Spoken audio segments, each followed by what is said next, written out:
I made that TW200 review and I said that you can take that bike anywhere regardless of your skill level.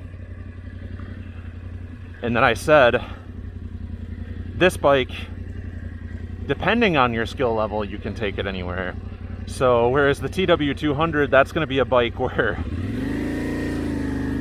it's going to be made for anybody to take it off-road anywhere easily, but you're going to be doing it slowly. With this bike, different philosophy. If you have the skill, you can fucking shred with this thing. And Pol Torres has proved that to be true. Very, very true. But you have to remember that Pol Torres is one of the top enduro riders in the entire world. He could do that on any bike. Not any bike, sorry, any ADV bike. My problem with adventure bikes is not the adventure bikes themselves. They're extremely capable and their range of abilities is far greater than any regular dual sport per se.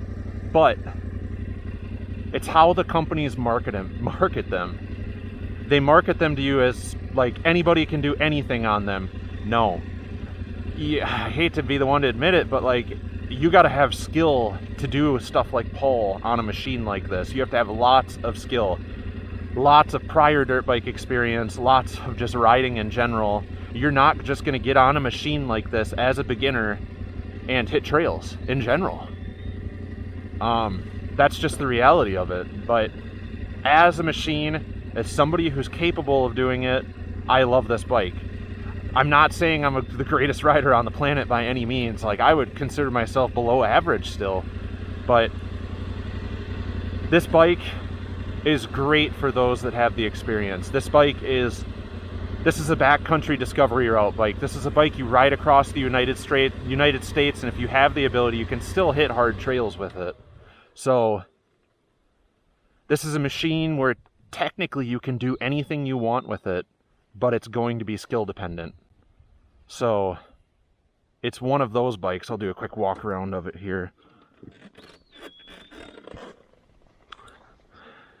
Beautiful bike though, like really good looking machine. But as I was saying, this is going to be a machine where it's entirely skill dependent. Got a nice shot of the river back there too. But yeah, terrific machine, fantastic. Great bike. I would argue that this, if you have the ability, this is probably the best 50-50 machine you can buy. I would 100% take this over a DR650 or a KLR 650. I don't care if it has more parts that break. I don't give a shit about that stuff. I just want a bike that's fun. I'm more of a weekend warrior rider anyways. I don't daily my bike. I don't rely on my bike for transportation like some people do. If you're that type of person, that's fine. That's you. But for me, I would love to have this as my one and only bike. As a 50-50 machine. But myself, I'm more of a 90 off-road, 10% on-road rider. So my WR as an only machine works better for me. I love riding single track. I love hitting technical obstacles. I mean, this bike can do that, but it's not a bike that I want to do that on. And then there's the reality of this bike potentially coming down on my leg and just destroying my knee or something like that too. Actually, I recently saw a story on Facebook that a guy told about how he was riding it basically like his WR250R, and he ended up going off of a jump, I think he said, and he really, for lack of a better word, fucked himself up. And it's just the reality of it. The WR250R is a machine you can just do things like that more easily on with less consequences. That's just the philosophy of dual sporting in general. I mean, every bike is a compromise. There's no unicorn bikes. The only unicorn bike that you'll find is the one that best suits your riding style. So that's all I can really tell you about that. But man, what a blast this bike is.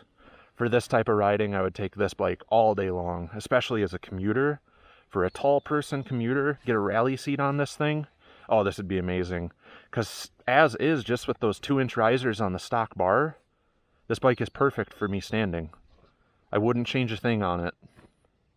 It's absolutely perfect. Ergonomics feel terrific. The stock pegs are even good. My friend put on these frame guards too. They're really nice and easy for me to get my MX boots snugged up against. It's just amazing setup as is. But what else can I say about this? Dash. A lot of people seem to hate the dash, the wobble specifically. I don't care about that. When I'm riding off-road, I don't look at my dash. When I'm on road is the only time I look at the dash, so that's no big deal to me. Suspension for this type of riding, fine, totally fine. If you're going to be doing any harder riding, I hit some bumps over there where I could definitely feel like it could use an upgrade, but I'm 245 pounds.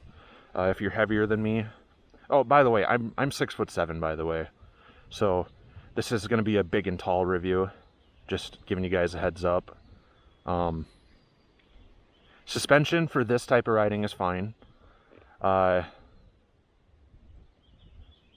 so far, I mean, I've got no qualms against this. For 50-50 riding, this is the bike I'd take 100%. If I had one bike I was going to be doing a lot of road riding and a lot of dual sporting, 100% would take this. No other choice in my mind. But that's not the type of rider I am, obviously. But it's like I said, you just buy a bike that suits your riding style the best. So, yeah, I've really got nothing else to say about it beyond that. Terrific bike, Yamaha, well done. And this thing, just standing up, riding it, and like getting a feel for it, yes, it feels like a dirt bike when you're rolling with it, but you feel the weight when you're standing still. So don't let people sweet talk you into that. This thing is not a dirt bike. It's an ADV bike. And I know for a fact I can push my WR250R at a lot faster speeds than this. But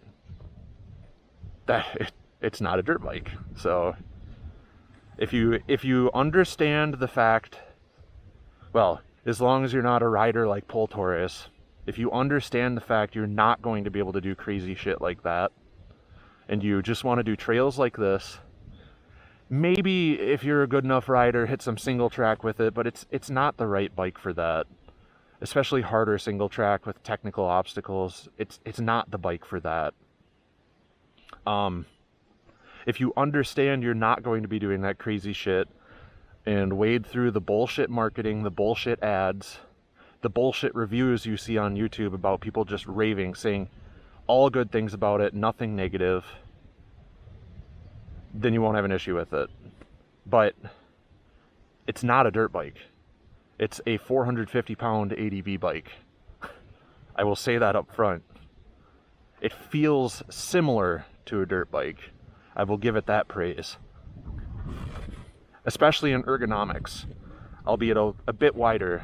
Compared to my Africa Twin that I had, much better for standing. Sitting, I felt more comfortable on the Africa Twin, but this is a low seat. If I had a rally seat on this, I'd be much better. But, yeah, I mean, it's not a dirt bike.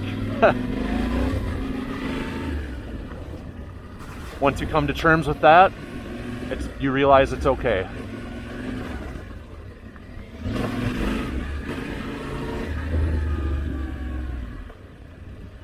Very mucky through here.